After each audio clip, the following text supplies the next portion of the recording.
Brother Henning, I am so humiliated. I am 42 years old this year, the age when I should be the strongest pillar to protect my wife and children.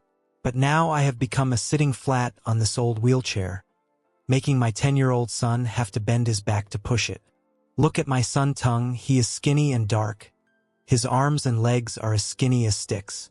Yet he had to be his father's legs.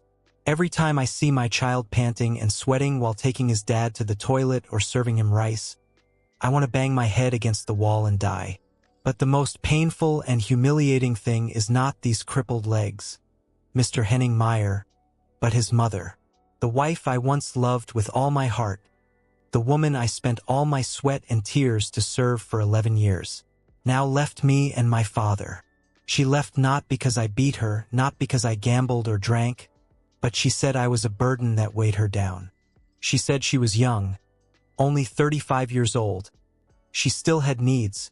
She couldn't spend her youth next to a paralyzed, impotent husband like me. Today I traveled all the way from Nam Dinh district to here, bringing Tung along because there is no one to look after him at home, not to complain and ask for money, but I want to pour out all the resentment and anger in my heart. I want to ask everyone, is there any woman in this world so cruel that just as her husband fell down, and the blood had not yet dried, the wife hurriedly stepped on him again to step over and go find new happiness like that? I'm in so much pain, more than when my femur was broken, more than when the doctor told me I was paralyzed. Before starting today's story, I hope listeners can subscribe to the channel to help spread the story to many people in similar situations. And don't hesitate to leave a comment below to share your sincere advice for guests. Hello. Thank you for taking the time to come to the show Youth Talk. Dear listeners, the atmosphere in our studio is currently heavy. Sitting across from me was Mr. Tu, a 42-year-old man with a miserable face and dark skin from illness. He was sitting motionless in a wheelchair, and standing next to him was little Tung. His son, the boy, was only 10 years old, but his eyes were already mature beyond his age. His eyes kept looking at his father with worry, watching the little boy struggling to adjust the footrest for his father, then using an old towel to wipe the sweat off his father's forehead. Honestly, I can't hold back my tears either. Dear Tu, listening to your first words, I felt the utmost pain tearing your heart apart. It was the physical pain of a healthy man suddenly becoming disabled. Is the mental pain of being betrayed by the person you share your bed with. A wife leaving her husband when he is in trouble is a tragedy. But leaving him because he is a burden or because he cannot meet her needs is truly chillingly cruel. Please calm down. Take a sip of water to calm your emotions. Then tell me and everyone the whole story of how the disaster happened to your family. What happened that fateful day that took away your legs? Thanks, Mr. Henning. It happened just 8 months ago, bro. But it feels like a century has passed. Before, my family in the countryside was not rich but very warm and happy. I work as a freelance construction worker, doing whatever I am hired to do. All year round, cell face to the ground, cell back to the sky. My wife's name is Lai. She is younger than me. She works as a garment worker in the industrial park near her home. The couple worked hard and built a small flat-roofed house to raise Tung so he could study properly. I thought life was peaceful. As long as we work hard, God will love us. It was a very sunny day. You know the June sunshine tree in the north. It was like a fire was pouring down on my head. I received a day job building a house for a resident in the neighboring commune. My job that day was to collect money from the 3rd floor. The scaffolding that the homeowner hired that day was old scaffolding. I also found it a bit creepy, but because I wanted to finish the job quickly to get the money to buy books for my children, I was careless and didn't check carefully. I climbed to the 3rd floor and stood hanging on the wooden boards. Back and gang was busy plastering, sweat pouring into my eyes, stinging. Suddenly I heard a dry cracking sound. Before I could figure out what was happening, the entire scaffolding under my feet collapsed. I lost my footing and fell freely to the ground from a height of nearly 10 meters. In that brief moment, I only had time to think about Tung, think about my wife at home. Then suddenly, I hit the floor full of bricks and stones. I heard the crisp sound of bones breaking in my body, then a pain that penetrated my brain. My eyes darkened, my ears rang, and I passed out. I woke up in the provincial hospital. The strong smell of disinfectant filled my nose. My whole body ached like someone else, gradually tearing every piece of flesh. I tried to open my eyes and saw my wife sitting next to me. But she didn't cry as hard as I thought. Her face was pale with fear and worry about money. I was about to sit up when I felt my lower body numb and heavy, as if someone was pressing down on it with a rock. I couldn't feel anything anymore. The doctor came in, looked at me with concern, and then announced the shocking news. I suffered 2 broken thigh bones and severe spinal trauma, causing a complete rupture of the spinal cord. The doctor said, "You must prepare yourself to be in a wheelchair for the rest of your life and never be able to walk again. We tried our best to save your life, but the consequences cannot be reversed." I heard that and fainted again. I am the main breadwinner in the house, the support for my wife and children, a strong man. Now, bedridden, unable to perform all personal activities from eating to hygiene. If I have to depend on others, what's the point of living? I'm desperate. I screamed. I snatched the necklace. I smashed things in the hospital. At that time, my wife also tried to stop it. She told him to rest assured to get treatment. As long as he has life, he has property. I will try to work hard to support you and the child. I believed those words like a drowning man clutching at straws. I clung to our 11 years of marriage to try to survive. Little did he know that it was just an initial comfort, a fake before the true face of cruelty and calculation was revealed. Brother work accidents are always a terrible obsession for construction workers like him. Just 1 minute of carelessness or bad luck and the whole future and life will collapse in the blink of an eye. From a man who was the breadwinner of the family, suddenly having to spend his life in a wheelchair and becoming a dependent. It is a terrible psychological shock that not everyone can overcome immediately.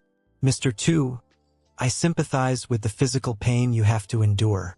But as he said at first, the real tragedy was not the fall from the 3rd floor, but the days that followed when he returned home with a body that was no longer intact.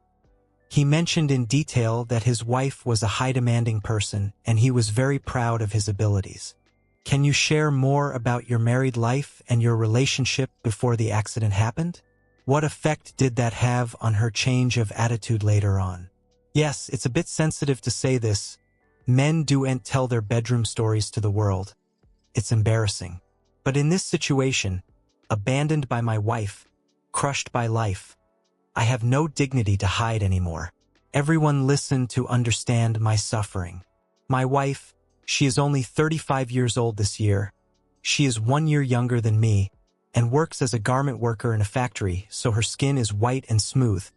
Her body is plump and very attractive. She is at the age that people often call the spring or maturity of a woman. She has very high physiological needs, higher than normal people, brother.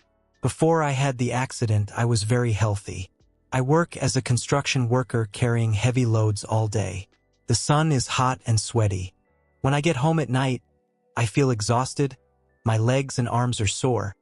I just want to take a quick shower and then lie down to sleep to regain my strength to continue working tomorrow. But my wife is not like that.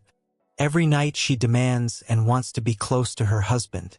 She said the couple is young, but he is like an old man and doesn't pamper his wife at all. I work all day and only get to be with my husband at night, but he just rolls over and sleeps like he's dead?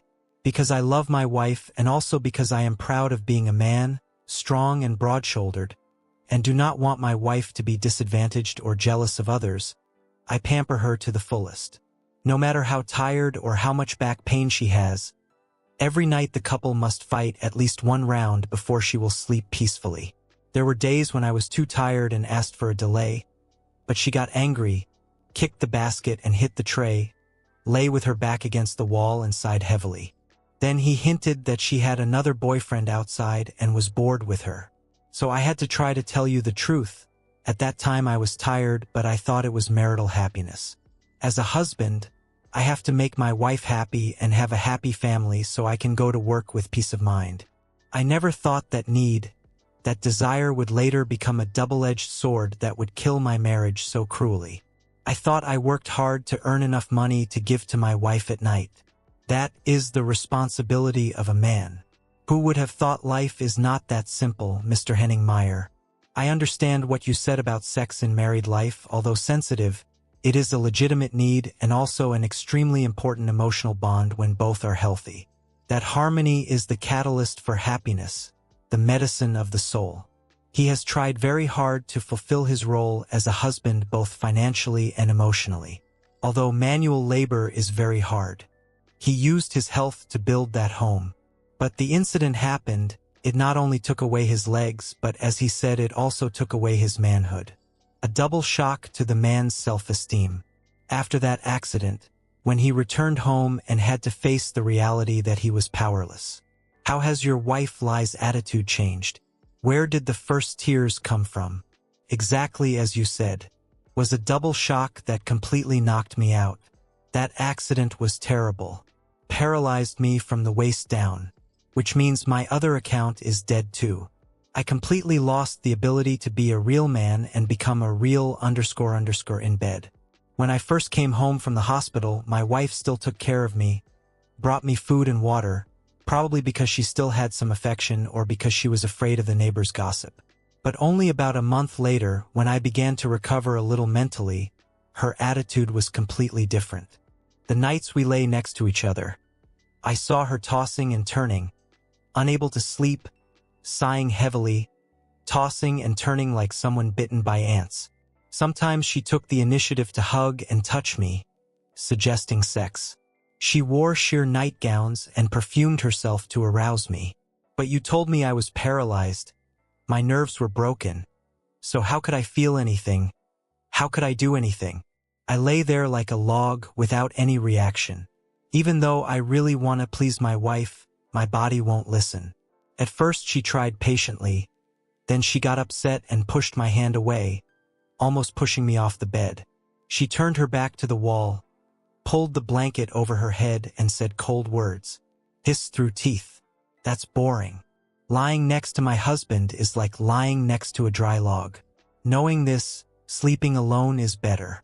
I heard that my age of body tears. I turned to hug my wife and stroked her hair. Sorry wife, I'm sorry I'm like this. I'm also very upset. Please be patient with me and wait for me to do physical therapy to see if I get better. But she does not sympathize, brother. She is showing her attitude more and more. She started saying more venomous things, hitting right at my heartstrings. One day she was changing clothes and saw me looking. She pouted and said, "What are you looking at? Can't do anything but look at the itchy. If a man loses that, what's the point of living? I'm bored looking at you. I'm only 35 years old. I'm still going strong. Are you forcing me to live as a nun? Living like a slave for the rest of my life beside my impotent husband?" Those words were like a knife stabbing my heart. More painful than when I broke my thigh bone. I feel like I'm stripped of all honor, despised and scorned by my wife right in my bed. I just gritted my teeth, swallowed my tears, pulled the blanket up to cover my face because I was ashamed of my wife. It hurt more than a broken bone. I believe you are telling the truth. Physical pain can be soothed by painkillers, but the pain of having your self-esteem trampled on by your spouse. If you hang on to your misfortune, it will bleed forever. His wife Li could not overcome her selfish instincts. Instead of understanding, sharing and finding ways to compensate with love, she sees him as a burden, an obstacle to her personal needs. But the tragedy certainly does not stop at the bedroom.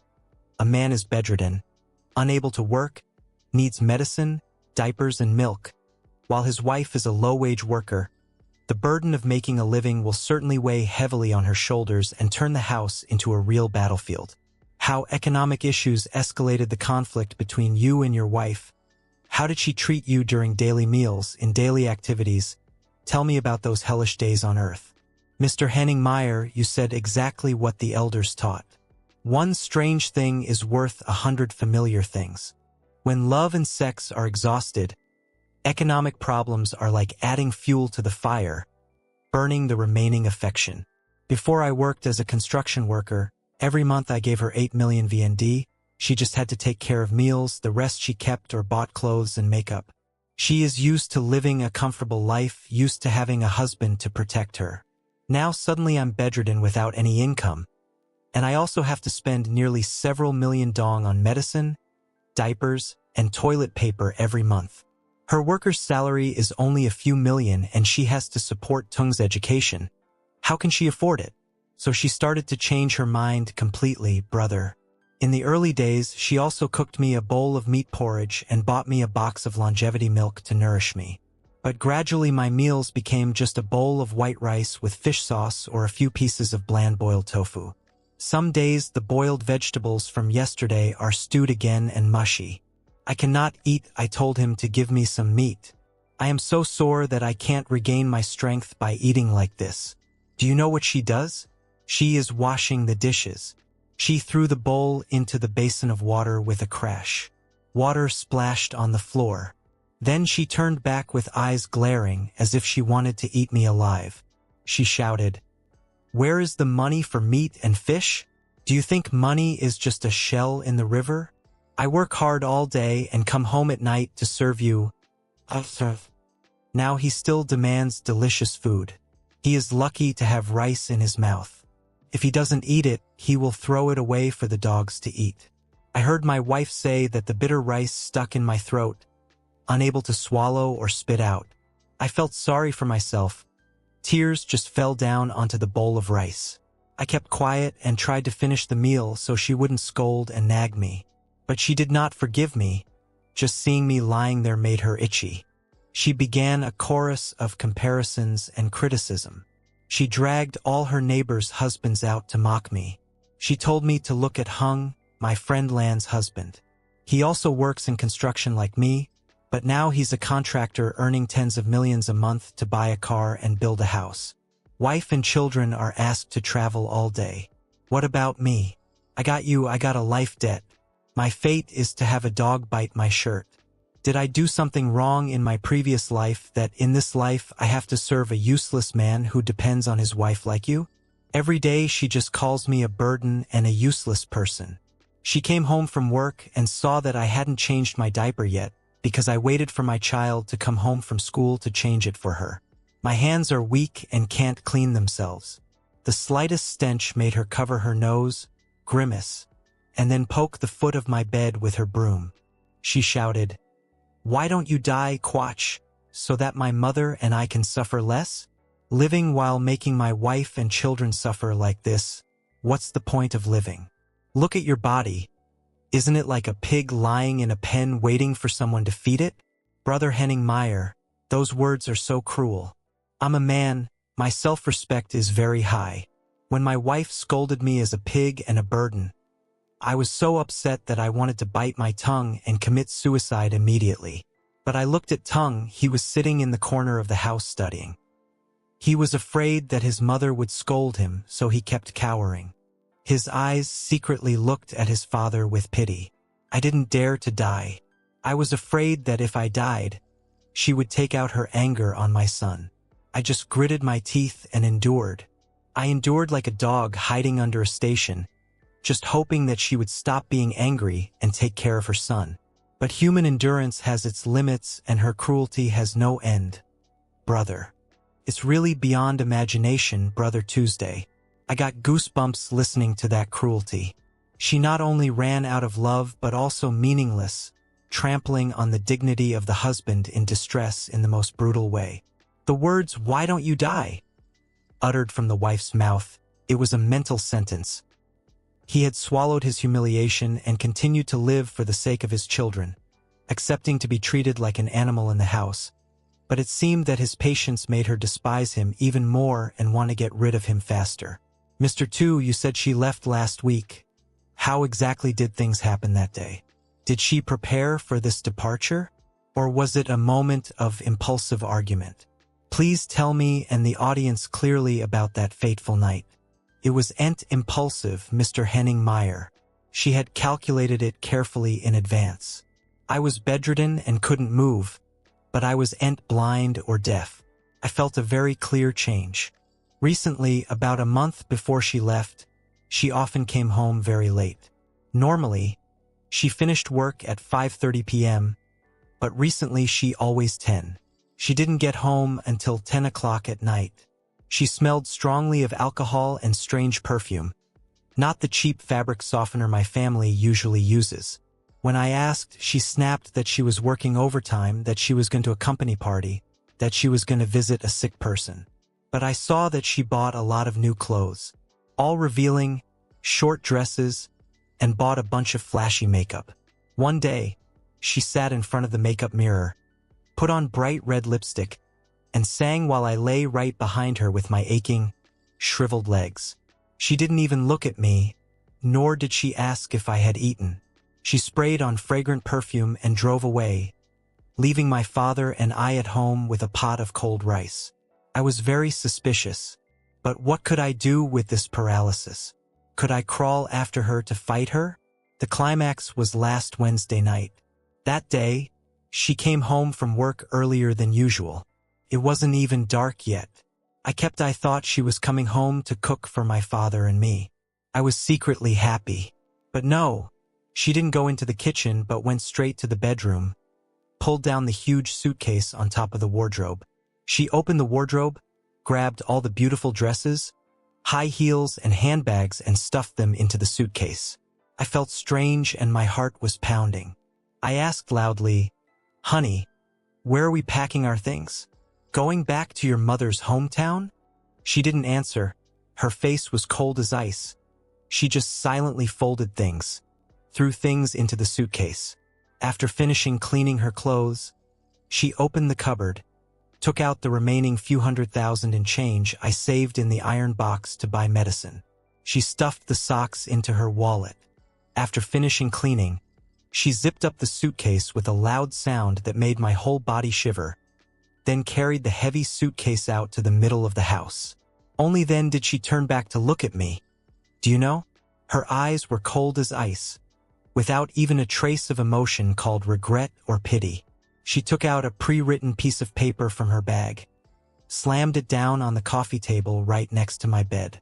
She told me to write a divorce petition, you sign it.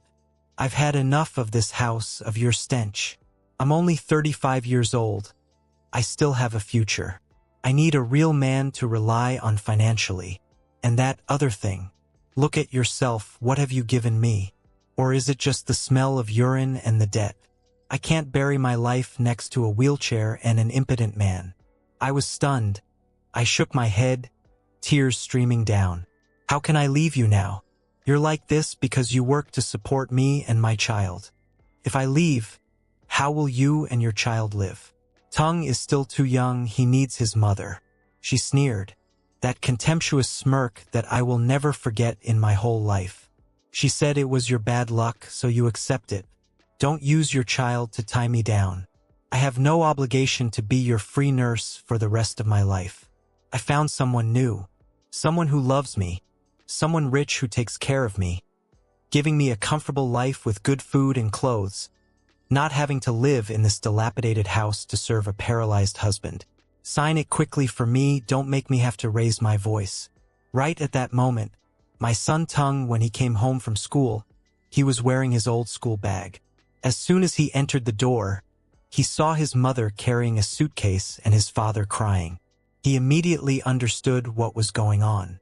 He was startled and threw his bag on the ground, ran in, and hugged his mother's legs.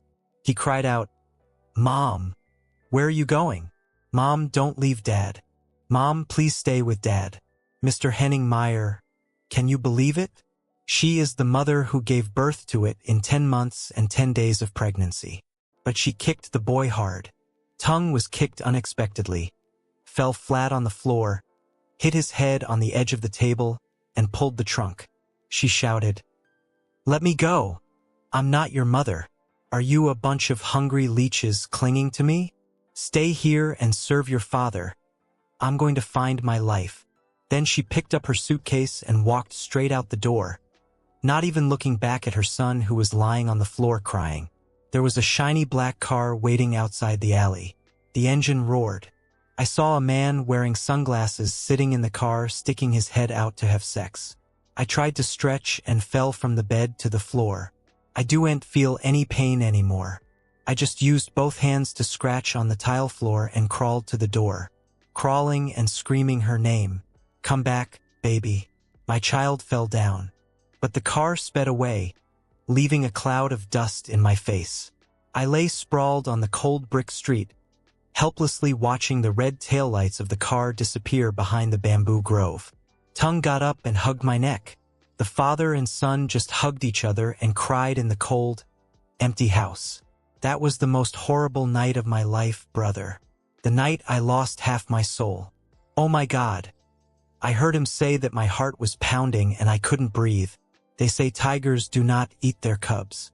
But how could that mother have the heart to kick her 10-year-old son to the ground, hitting his head on the table, to follow the call of lust and material things?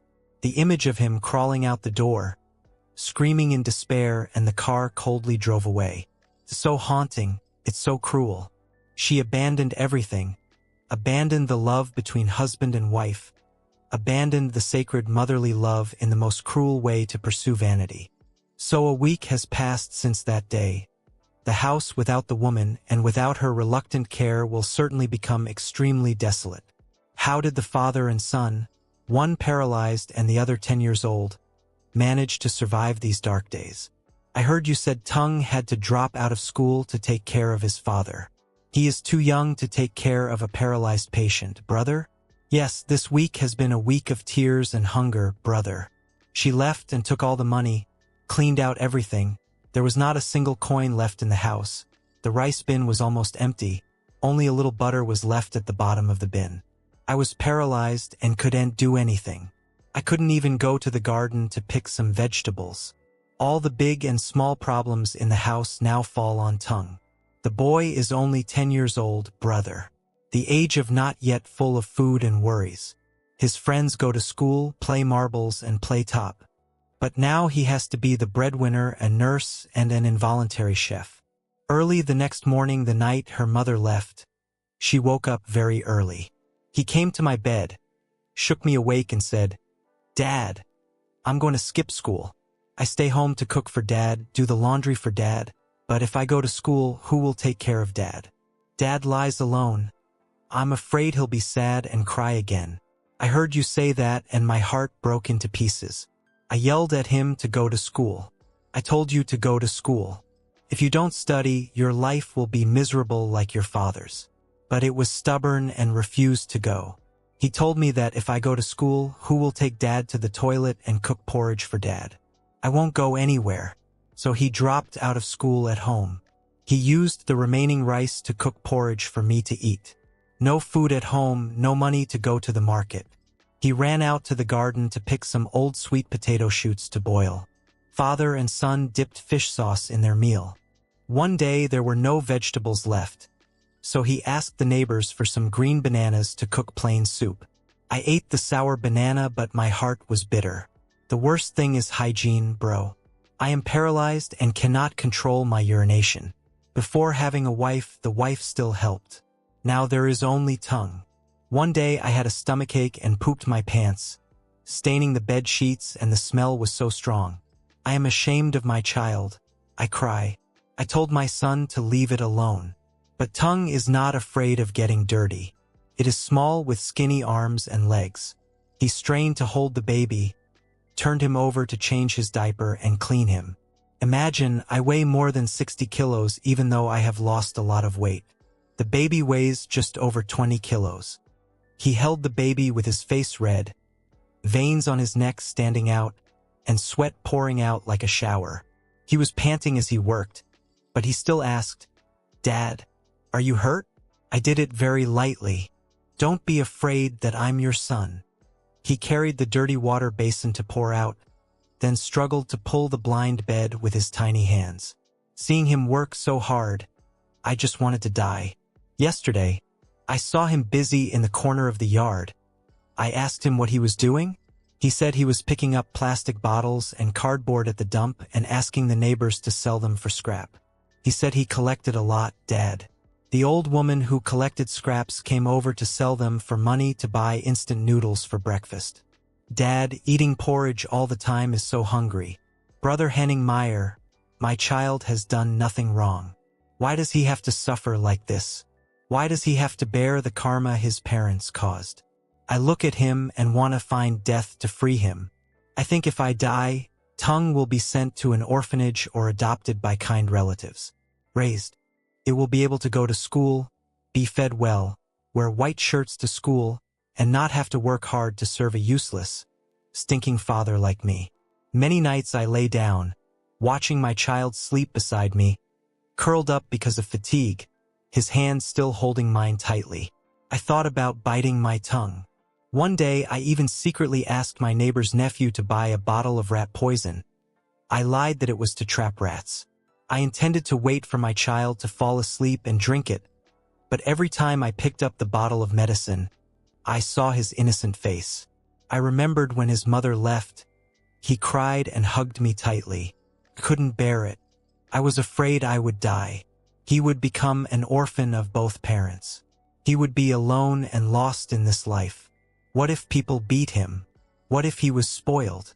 But living like this is too humiliating for him and too hard for him. I'm very confused, brother. Should I call and beg my wife to come back? Even if she is mean, has an affair, and scolds me, at least when she comes back, Tung will still be there. I have a mother and adults to take care of food and money. I accept being a dog or pig for her to scold and beat, as long as my child can go to school and eat well. In your opinion, should I lower myself and throw away my last bit of dignity to hold on to her one more time? I'm at a dead end, Mr. Henning. Mr. 2, I'll tell you this straight, listen carefully, and look straight into my eyes. My answer is no. Absolutely not. Never, and for no reason are you allowed to beg that woman to come back. Don't you ever think about it, even in your weakest moment. You said you wanted to lower yourself to make your child suffer less. You're so wrong, Mr. Tuesday. You lower yourself now not to save your child, but to push your child into another tragedy that is 1,000 times worse than hunger and poverty. Just think about a mother who has the heart to kick her child to the ground until his head is swollen to chase after her lover. A wife called her husband is a pig, a debt. Then will she love you and your father when she comes back? Or will she turn your house into a real hell? If she comes back, she will vent all her anger, hatred, and inhibition on Tung. You want your son to hear his mother scold his father every day, curse him as a useless person, a comet star? You want your son to grow up in the contempt and coldness of his own mother? Tung is 10 years old. He understands everything, brother. He would rather eat vegetables, eat porridge, go pick up scrap metal with a father who loves him. It is better than eating delicacies with a mother who sees him as trash, as an obstacle. Look at Tung. Your son is standing over there. The way he looks at you is the way of absolute respect, love, and protection. He skips school, he goes pick up scrap metal, he holds his father, washes his father. Not because he is forced, but because he truly loves his father. He wants to protect him. That he is a filial child and braver than adults. If you beg that woman, you will disappoint the boy to the core. He will see his father as weak. His father has no self-respect. Do you want to lose the only respect your son has? You are right. You are so right, Henning. I am so cowardly, brother. I kept thinking in circles, just wanting my child to have food in front of me, and forgot about his feelings. The other day, when I was so hungry, I also took the risk of borrowing my neighbor's phone to try to call her.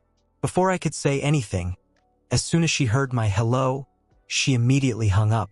I called back, but it was already switched off. She blocked the unknown number, blocked all communication with me. It turns out I am humiliating myself. But brother, if I don't beg her, what can I do? Reality is so cruel. I lie here like this, no money, no strength. Tung has been absent from school for a few days. The head teacher, the duty of calling me is to keep saying that my nephew is sick and that he has to go back to the countryside. But now, if I tell him to stay home to take care of his father, The teacher will accept it and the school will be in a difficult situation. But if he has been absent from school for too long, he will lose knowledge and be held back. Will his future be as bleak as his father's? I look at the future of the two of us and see it as dark as a jar, not seeing a ray of light. I am afraid that tomorrow there will really be no rice. The two of us looked at each other and smiled, drinking water to survive. I am afraid that I will have a bone pain attack and not have money to buy painkillers. I will scream again and scare my son. I am afraid that I will become a burden that will drag the boy's life down to the mud. What do you think I should do? Should I send him to an orphanage or to a temple to rely on Buddha? I heard that they take care of him there and educate him well, at least he will have enough to eat. Don't be so foolish. Tuesday orphanages are places for children who have no relatives or no one to rely on. Tongue, it still has a father, it still has me. I am its father, I am still very much alive. Do you intend to take away its right to be with its only relative? Do you think it will be happy when it goes there? It will miss you so much that it will wither. It will blame you for being the father who abandoned it. You intend to let it suffer the fate of being an orphan while its father is still alive. Why are you at a dead end? Because you look at the impossible too much. You look at your paralyzed legs, at your empty wallet. But you forget that you still have the possible things. You still have a clear head, you still have healthy hands, even though your strength is a bit weaker, you can still do light work.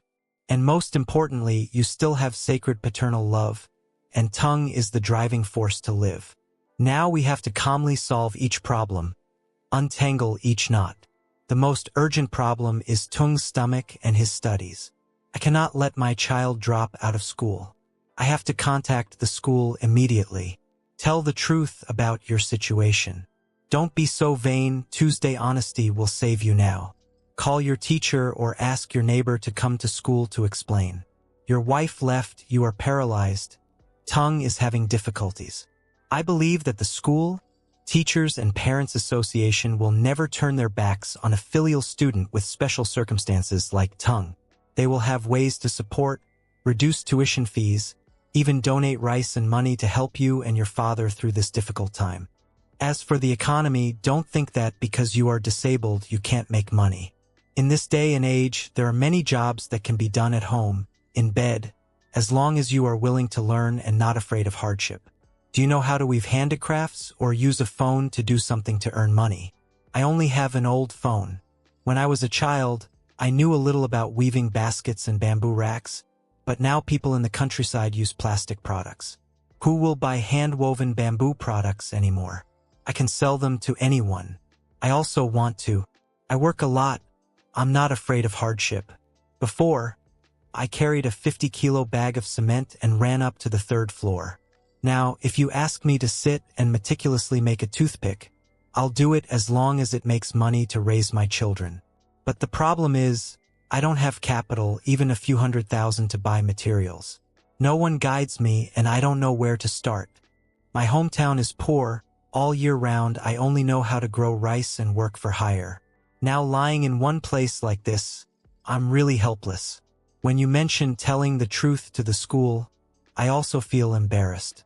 I'm afraid people will pity me and my friends will tease Tongue for having a paralyzed father and a mother who left me for another man. Children nowadays are also very mean-mouthed. They don't understand things yet. Tongue is sensitive. I'm afraid his self-esteem will be hurt. The other day, he came home from school before he had completely stopped. His eyes were red. I asked him for a long time before he said that his friends teased him about being a bastard and having a crippled father. I heard it and tears welled up in my eyes. That's why he insisted on stopping school. Partly because he felt sorry for him. Dad, partly because of fear of being teased at school. Being teased is inevitable for children with special circumstances. But that is also the challenge for Tongue to grow up and become stronger. Mr. 2, I tell you this straight, you have to listen carefully. The fact that you intend to call and beg your wife to come back, my answer is no, absolutely not. You should never lower yourself to do that. You think you lower yourself to do that for your child, but in fact you are pushing your child into another tragedy that is even worse. A mother heartlessly kicked her child to the ground to run after her lover. A wife who calls her husband a debt. Will she love you and your child when she comes back? Or will she turn your house into a hell and pour all her hatred on the child's head? Do you want your child to hear his mother every day cursing his father as a useless person, cursing him as a comet? Tung is 10 years old, he understands everything. He would rather eat vegetables and porridge with a father who loves him than living in luxury with a mother who treats him like trash. Look into your child's eyes. The way he looks at you is full of respect and protection. Don't destroy that respect with your own weakness. You have to be his spiritual support. Teach him how to face the world's gossip, not avoid it. Tell him Dad doesn't steal, Dad had a work accident, that was a risk, not a crime. Mom and I leaving was her choice. It's not your fault. You have to hold your head high and study hard so that people respect you, not so that they pity you. Mr. Henning Meyer is so right. Listening to you makes me feel so cowardly. I kept thinking about how hungry and disadvantaged my child was, and I forgot about his self-respect. It's true that Tung is very sensitive. The other day he told me he hates Mom, he doesn't want her to come back. He told Mom that when Mom comes back, she will scold Dad and he doesn't like it. It turns out that children see problems more clearly than adults. Dear, I will listen to you. I will not call her again. Even if I starve to death, I will never let her come back to trample on my father and me again. But dear, hardship limits wisdom. If I do not beg her, I do not know how to deal with the current reality. You told me to work at home, I really want to. I am lying here thinking hard. I remember back in the days before I went to work as a construction worker when I was young, I used to tinker and fix electrical appliances in the house. The fan with a burnt capacitor, the rice cooker with a dirty broken wire, the electric kettle with a cracked wire. I could take it apart and replace it myself. The neighbors, whoever broke something, would bring it over and ask me to look at it. I would do it for them without taking any money. They praised my good hand, and when I fixed it, they would run away immediately. I am thinking about going back to that petty repair job. I can sit at home and ask Tung to hang a sign for repairing household electrical appliances at the gate. Anyone in the neighborhood who has broken things, bring it. Come, I'll do it slowly. The salary is 30,000 VND per item. If I can fix a few items a day, I'll have money to buy vegetables and rice for my children. I can still do this job well in a wheelchair. Although my hands can't lift heavy objects, I'm still very flexible when holding pliers and screwdrivers. Do you think I can do it like that, or am I being delusional? What delusion is delusional? That's a great idea. And the most realistic thing right now, too, I clap my hands and support you with both hands and feet. You have a profession in your hands, a good hand, and the neighbors trust you. That's the most valuable capital, isn't it? In the countryside, there's a lot of demand for repairing electrical appliances. Buying a new one is a waste of money and there are few repairmen. When you open it, you'll be in high demand. You're not sir. You're a skilled worker. You earn money by your own honest labor. So who dares to look down on you? Tung will be very proud of his father. My father is a Superman. My father is in a wheelchair but knows how to fix everything. That saying will is a shield that protects it from all teasing. Please turn your inferiority complex into pride for your child. But I ask you honestly, do you still have your old repair tools, or did your wife sell them all to scrap? You mentioned tools and I feel sorry again. It's true that I used to have a pretty decent set of tools. Pliers, hammers, soldering iron, electric meter, everything. But when I was hospitalized, it was too expensive. My wife moved house. She said all the scrap metal was taking up the house. She called the junk dealer to sell it all. She sold a kilo of scrap metal for only a few tens of thousands. Meanwhile, I spent years buying that set of tools. Now I don't have a single screwdriver. If I want to buy a new set of tools to make a living, it will cost millions. There are jaw machines, tin, rosin, and some spare parts. Millions now are as big as a mountain for me, brother. I intended to borrow from the neighbors, but all the families are poor. Besides, when they saw that I was disabled, my wife left me. They are also reluctant to lend me money. afraid that I won't be able to pay. I'm thinking of telling Tung to collect scrap metal for a while longer, gradually saving up to buy pliers one by one. But that would take too long, and I feel sorry for my children wandering around the sunlit streets. I want to do it right away. I want to earn money right away so that my children can go back to school. Mr. Henning Meyer, you travel a lot and know a lot.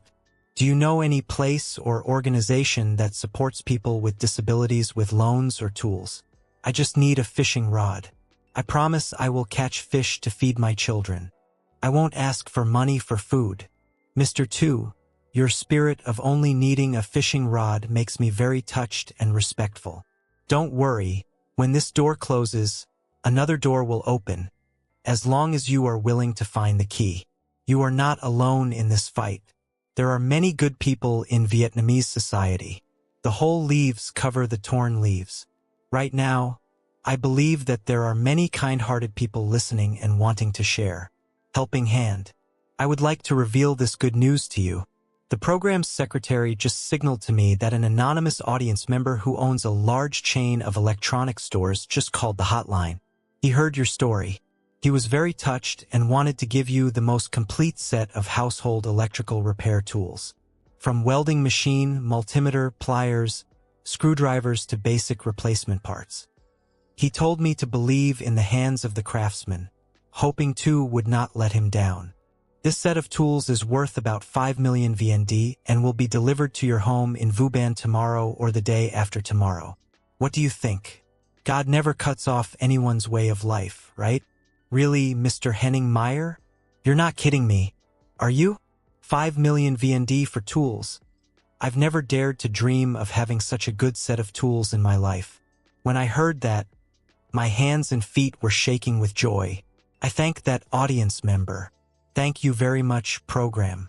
Very. With this set of tools, I'm like a soldier with a gun, brother. I can do it. I definitely can do it. I'll fix it very carefully, paying attention to each screw so as not to damage the customer's stuff. I'm so happy, brother. So my father and I have a way to live. When I have the tools, I'll take out the old elephant ear fan in the corner of the house and fix it for Tung first.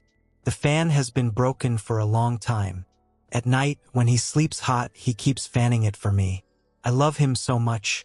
Now, Dad can fix the electric fan to cool me down, Tung. But brother, the joy came so suddenly that I'm a bit worried. I'm afraid that when I have the tools and make money, life starts to stabilize again. My wife will find out and come back. She's very greedy, brother. She left because I'm poor, I'm useless. But if she sees that society is helping me, I have money and a job, she will definitely come back. She will sweet-talk me or use the excuse of visiting the child to avoid paying the farm bills or demanding a share. At that time, what can I do? I'm afraid that my nature is to be sensitive and to love my motherless child. And if I don't let her, she will become stubborn and cause trouble. What if I lose my customers? She's very formidable. She's not even afraid of arguing with the neighbors, let alone bullying a disabled husband like me. You should show me how to deal with me firmly so that she won't dare to destroy the new life of my father and son. You're right to be far-sighted. With a woman who has lost all affection like that, it's entirely possible that she will come back to fish in troubled waters. But this too, the two of today is different from the two of yesterday. You've experienced death and rebirth. You've seen through her dark heart. You're no longer the weak two, afraid of his wife and blindly indulgent. If she comes back, point straight at the door and say this clearly. Go away. When I fell into the black mud, you kicked me to jump to the shore, seeking fame and fortune. Now I am trying to rise up with my sweat and tears. Don't you dare cling to me and drag me down anymore. This house has no place for you. The money I earn is to raise my child, to raise the boy you kicked down, not to feed your bad habits. If you have chosen to follow someone else, then leave and get out of my sight. You must be tough, you must be decisive. If she causes trouble, you must ask the government, the commune police, and the neighbors to intervene. The law protects you, public opinion protects you. She is the one at fault. She left home. She had an affair. She abused her children. She has no right to demand anything from you. You must remember the pain of today so that you will never be soft-hearted before fake sweet words in the future. Mountains and rivers can change, but nature is hard to change. People who betray you when you are far away will never deserve to enjoy the fruits of your prosperity. Do you dare promise me that will you be that strong? I dare you, brother. Hearing you say that, my blood is boiling. It's true that I have to protect Tung, protect my child's rice bowl. I will not let her steal my efforts. I will always remember the night she kicked my child. That night she cut off all ties with me. I will also tell Tung that your mother has chosen a different path. She no longer belongs to our family. If your mother comes to visit, just say hello politely. But you have to remember who raised you, who was by your side during the most difficult times. Don't let your mother seduce you. I believe in you. She understands. She is smart and loves her father very much. When you mention the law, I just remembered another important thing. The day she left behind a divorce petition to force me to sign. But at that time it was chaotic. I followed her, so the petition fell to the ground, crumpled and dirty. Then Tung picked it up and tore it to pieces, brother. He said no, for parents to divorce. So it's like I haven't signed yet. But I think she's determined to leave, so she'll file another petition. Or she'll file a petition in court. She once threatened me that I'm disabled and have no income. The court will never give me the child. She'll take Tung away and send him to my grandmother or someone else so she can be free to go with her lover. She said the law gives priority to the mother to raise the child, especially when the father is paralyzed. That's what I'm most afraid of, Mr. Henning. I can bear losing my wife and legs. But if I lose Tung, I'll really die. He's my life. You understand the law. Can you tell me if the court will take away the custody of a disabled father like me? What should I do to keep my child? I heard that divorce proceedings are very expensive, and I have to go back and forth many times. It's difficult for me to travel. I have no money. How can I manage? Don't worry too much about her threats. That's it. It's just a psychological trick to force you to give up, to make you voluntarily give your child to her. I will analyze for you to see the advantage that is on your side. How first, legally, it is true that the court will consider economic and health conditions to award child custody. However, the court also places great importance on the child's morality and wishes, especially when the child is over 7 years old. Tung is 10 years old this year. His voice carries a lot of weight in court. If the child is determined to live with the father and the father can prove that he has stable housing, love and community support to ensure a minimum living standard, the court will consider giving the child to the father. Second, she is a runaway, has signs of adultery, and is violent towards her children. Those are very serious negative points about motherhood. You can absolutely present these things in court. If you have a neighbor to testify, all the better. The court always looks to the best interests of the child. And being with such an irresponsible mother is definitely not the best thing. As for divorce proceedings, don't worry about the cost. If you are a poor household, near poor household, or disabled person in difficult circumstances, you may be exempted from court fees. Furthermore, the program will ask volunteer lawyers to provide him with free legal assistance. They will help you draft your petition, guide you in collecting evidence, and even represent you in court so you don't have to travel a lot. His strategy now is 1. Absolutely do not sign any consent form if she does not commit to letting him raise the child. Second, focus on stabilizing your life with the electrical repair job to prove to the court that you have a small but stable income. Dad, prepare Tung mentally so he can confidently express his wishes.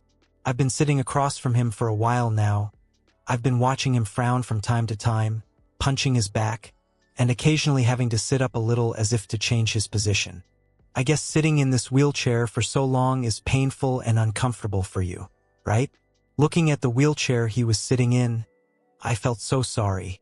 The iron frame was rusty and the seat cushion was torn and the foam was exposed. The 2 wheels were worn out, one big and one small were misaligned. It must be hard for you to move this car. I saw Tung push you into the studio through the low ledge that he had to run up several times with a red face to push over. How long have you used this car? And how does your current living situation and injury affect you in your daily life? Yes, you are so affectionate. My back is protesting, bro. I didn't buy this wheelchair. Where is the money to buy a new car? When I just came back from the accident, my neighbor's father had a stroke and just passed away. He kindly brought me this old car. It's also very old. The wheel is stuck and rolls heavily. I sit here like I'm sitting on gravel. The mattress was completely flat, so the sharp frame pressed against my butt and back, causing pain. I am paralyzed from the waist down, have lost motor sensation but often have pseudoneuropathic pain.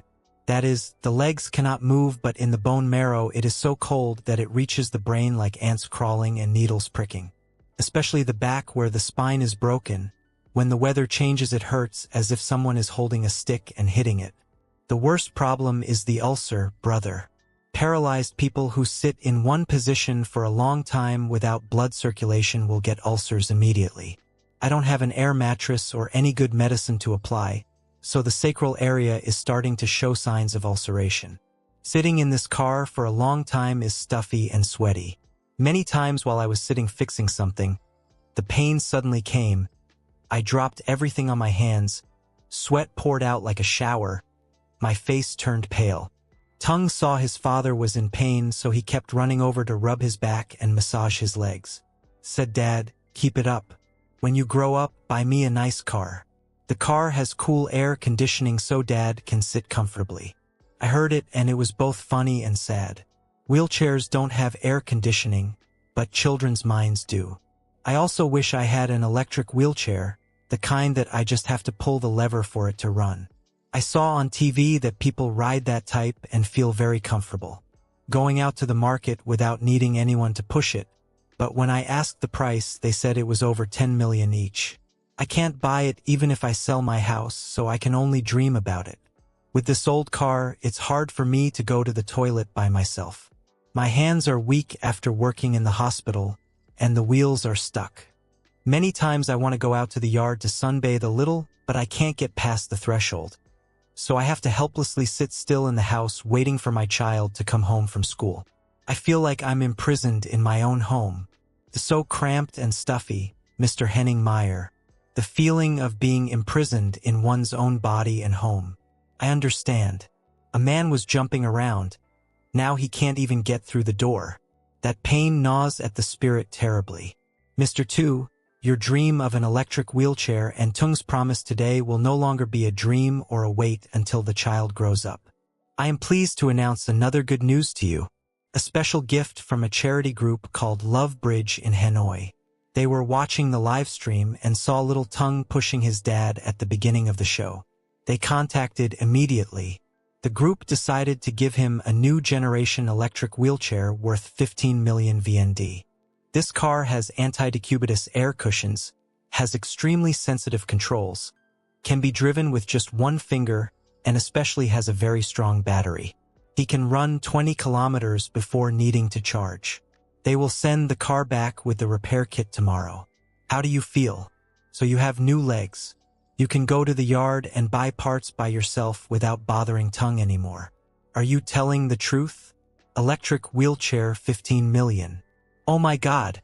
I don't know what to say. I'm so touched. So I can walk by myself now? I don't have to sit around waiting for my child anymore. Tung, did you hear what Uncle Henning Meyer said?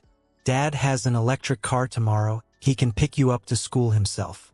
I don't have to push my dad's chin and back anymore. Oh my God. Why did I meet so many nice people today? I thought my words were gone. But it turns out God still opened a wide path for me in life. I thank the volunteer group. Thank you very much. You know, with this electric car, my business will be much more favorable. I can go to the alley to receive customers' repair items and buy screws and bolts myself. I will no longer be a burden for my child to serve me every single time. This is truly a lifesaver for me, brother. Your joy is our happiness. Looking at him smile, his eyes lit up with hope. I feel warm. He lives a gentle and hard-working life. If you have a filial child, then heaven and Buddha and people will never turn their backs on you. Today is not a lucky day, but the day you reap the seeds of goodness you have sown, and the day you bravely stand up and call for help instead of giving up. We believe you can do it. Tuesday. He has the best chance of revival in his hands. But Mr. 2, I want to ask you one last question. A bit difficult. Suppose I said just suppose. 1 or 2 years later, when he has settled down, Tung will have grown up. At that time, his wife Lai, after wandering around, bored and abandoned by her lover, returned to kneel down and beg for his forgiveness. She cried and begged to see her child. How would you handle it then? Will he give her a chance to come back because of Tung? Or will you stick to your stance of breaking off like you promised earlier? I ask this question because I want you to have a solid mindset for the further future. Mr. Henning Meyer, your question is very realistic. I also briefly thought of that scene. People say you hit the one who runs away, not the one who runs back, and Vietnamese people are often forgiving. But in your case, I would like to reaffirm my point of view. If you forgive, maybe you will forgive, meaning you will not carry hatred in your heart anymore to feel lighter. But never go back. The bowl of water once spilled can never be filled again. A woman who left her husband when he was on the brink of death, beat her children, and was heartless like that, her nature is already corrupted, brother. If she comes back when I'm rich, it's just exploitation. Episode 2. I will let her see the child if Tung wants to see her. Because she is still his mother, I have no right to cut off our relationship, but to let her step into my house and be my wife again is absolutely not allowed. I'd rather stay single and raise my child, or in the future, if I have the chance to meet a woman who sympathizes with my situation and knows how to appreciate love, then I'll move forward. I will never pick up the hot coal that burned my hand to put it in my pocket again. I have to protect my child's safety. That's priority number 1. Very good and very manly answer. Do not pick up the hot coal that burned your hand. It is the necessary wisdom of one who has experienced too much pain. Forgiveness for peace of mind. But do not forget the painful lessons to protect the future. I fully support your decision. Ladies and gentlemen, the program's duration has also been limited. Together we have gone through an emotional journey from anger at human ingratitude to pity for the disabled, and finally breaking into joy of sharing and revival. On 2 and baby Tung came here with empty hands and a broken heart. But now they leave with full luggage. Tools, wheelchairs, bicycles, scholarships, medical support, and most importantly, faith in life. This is the magical power of community, of humanity loving others as we love ourselves. Before parting, do you want to say a few short words to your departed wife? If she's listening to this program, I just want to say a few words to her, Mr. Henning Meyer. Again, I know you are somewhere, maybe having fun with your rich lover, or maybe struggling because life is not like your dream. But I want to thank you. Thank you for abandoning me when I was at my worst. It was because of her kick. It was because of her cruelty that I realized how strong I was. She called me a waste and a useless person. You told me to die so you could claim your debt. But I want to inform you that I am still alive, and I will live a life 1,000,000 times more decent and kind than the way you are living. I will use these hands to raise Tung to be a man. Raise him with clean money, not with betrayal. Just go find the frivolous happiness you desire. But remember one thing, no matter how rich or how unfortunate you are in the future, my door is forever closed to you. Never come back to find Tung again. She gave up motherhood the moment she kicked him to the ground. From now on, my father and I will live a new life, a life without the shadow of betrayal. Hello, the woman who used to be my wife. A message that is resolute and proud. I believe that it is the perfect end to his painful past and a bright beginning to his future. He no longer had resentment. He only had mild contempt and a high focus on his life. It is the pinnacle of letting go. Mr. 2, our program today is not only meaningful to your father, but I believe it is also a very strong spiritual medicine for many men. There are many breadwinners out there who are in the same situation as you. Work accident, loss of health, bankruptcy, abandoned by wife, crushed by life. They are desperate, wanting to die like you thought. Would you like to take these last few minutes to share something most heartfelt with them? Let me speak as someone who has had a near-death experience. Yes, I really want to say it. I want to tell my brothers in the same situation, the men who feel useless, who want to give up. Uncles, brothers, please don't die. Dying is cowardly. Dying is a defeat. Dying is the greatest crime against your parents and children. I once held a bottle of rat poison in my hand. I understand how terrible that dark feeling is. It blinds you, makes you think that death is the end of suffering. But that's not true. When you die, the suffering will be transferred to your children, to your old parents. You are a man, you were born to take on responsibilities. Why do you run away like a coward? You are disabled, but you are not useless. If your legs cannot walk, you can use your hands. If your hands cannot do heavy work, you can do light work. If your mind is still clear, you can still think of ways to make money. Never feel inferior because you are disabled and have to live in hiding, begging for food. There are still many good people in this society. As long as you work hard and live decently, no one will destroy your path, your life. And most importantly, look at your children. They are your flesh and blood, your future. Your wife can abandon you like my wife. Your friends can turn their backs on you. But your children will never abandon you. Live for them. Let your children look at you with pride. My father is in a wheelchair, but he is a hero. I also want to send a message to the wives whose husbands are in trouble. Sisters, please live a little more lovingly and meaningfully. Your husband is healthy and has worked hard to support you for many years. Now that he is unfortunately gone, that is when he needs you the most. Don't rush to abandon him, don't rush to criticize him. Hold your husband's hand. Encourage him to stand up. If your wife could do that, maybe I wouldn't be in so much pain. But anyway, each person has their own fate. I just hope no one has to suffer like my father and I. Thank you, Mr. Tuesday. Your heartfelt words are truly profound. Disabled but not useless. Living for your children. Don't die is cowardly. Those are the messages, the most powerful message he has conveyed.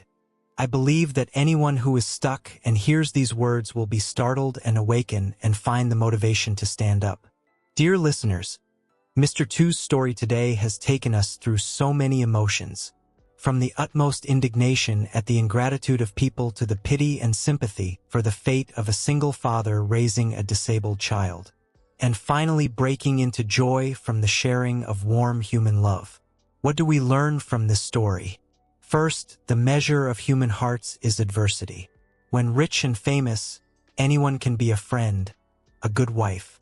But when we are far from luck, only those who truly love us will stay.